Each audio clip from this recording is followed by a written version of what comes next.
दर्शक बंधु मु शुभांगी आपण मानक स्वागत करुच्ची ओडिया गर्ल शुभ ब्लॉग को। आज ब्लॉग रे मु करने जाऊँगी कचोड़ी।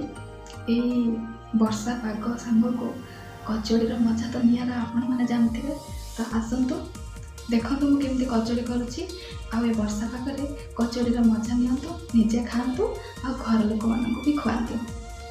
कचोड़ी प्रस्तुति मुझे मैदा नहीं तेल ऐड करी मैदा को 5 ରୁ 10 मिनिट पर्यंत दुई हाथ में भल भाव मयन करने भल भाव मयन हेले कचोड़ी खास्ता होता है।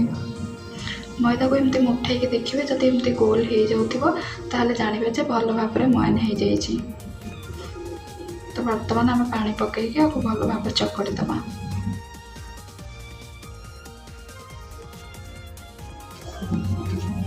चकटा बेसी टाण करेंगे कि बेसी नरम करेंगे देखु। तापर मैदा चकटा को आधा घंटा पर्यंत गोटे ओदा कपड़ा घोड़े रखिदबा। एबे कचोड़ी पाई मुग मसला प्रस्तुत करवा। मुग मसला प्रस्तुति मुझे मुग नहीं मुग को 2 घंटा मु भिजई देइथिली। एबे ताको ग्राइंडिंग करने भी। मसला प्रस्तुति मुझे पान मधुरी 1 चम्मच नहीं, जीरा 1 चम्मच, गोटा धनिया 2 चम्मच, हलदी 1 चम्मच और लंका गुंड पाउडर 1 चम्मच आउ अल्प तेल।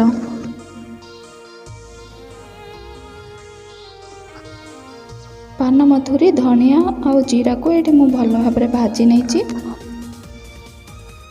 भजा होइथिबा धनिया जीरा और पान मधुरी ठंडा हैला परे ताको हमें कुटी नेबा। देखंतु मु ताको पूरा कुटी के चूना करूनी, अधा अधा खंड रहिला परि रहिबो। आपण माने चाहिए गुंड मसला मध्य नहीं पारिबे, किंतु जदि एमिति मसला प्रस्तुत करिबे ताहले बहुत स्वादिष्ट लागि थाए।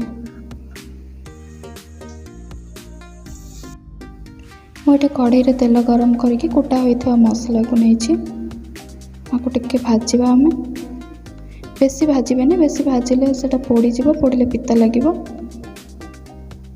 जस्ट 1 मिनिट भाजिकी से बटा होता मुग को मिक्स करवा। इथिरे स्वाद अनुसार लुण ऐड करवा। जो माने मो चैनल को नुआ आसी आउ जो माने मो चैनल को सब्सक्राइब करना से चैनल को सब्सक्राइब करनी और जदि रेसिपीटी भल लगी थाए ताहले वीडियोटी को लाइक कमेंट और शेयर करने भूलिबेनी। देखंतु एठी मुग मसला प्रस्तुति हो गलानी। तापर आमे ताको रखिदबा किछि समय ठंडा हेबा पई। ठंडा हो सारा पर आमे कचोड़ी प्रस्तुति करवा।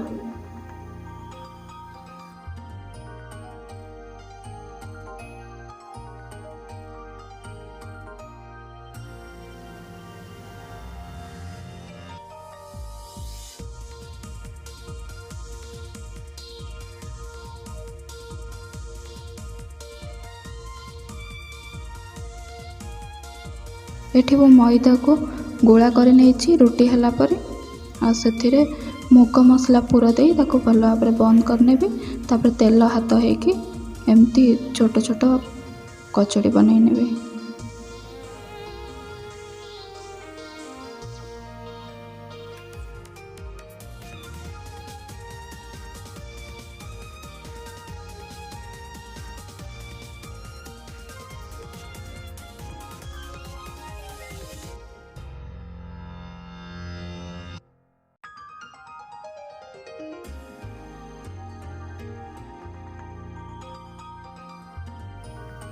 वर्तमान मो तेल गरम करके कचोड़ी को छाणी नेबी।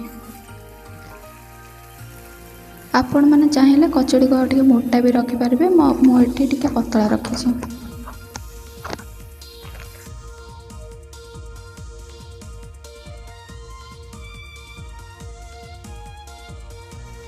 एबे देखंतु कचोड़ी भल भाव छाणी हो गलानी। एबे आमे गोटे प्लेट को काढी नेबा।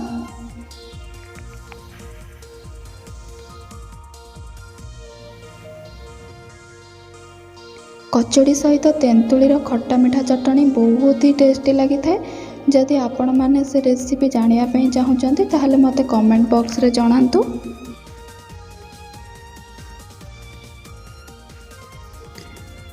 ତେନ୍ତୁଳିର ଖଟା ମିଠା ଚଟଣିର ରେସିପି ଯଦି ଆପଣ ଜାଣିବା ପାଇଁ ଚାହୁଁଛନ୍ତି ତାହେଲେ ମୋତେ କମେଣ୍ଟ ବକ୍ସରେ ଜଣାନ୍ତୁ।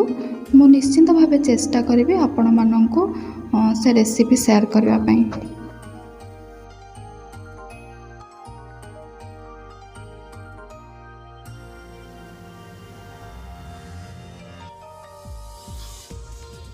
एमती नुआ नुआ वीडियो देखिया पे चैनल को सब्सक्राइब कर दियंतु। और हाँ, वीडियो को लाइक कमेंट और शेयर करने जमा भी भूलनी। रहुछि, नमस्कार।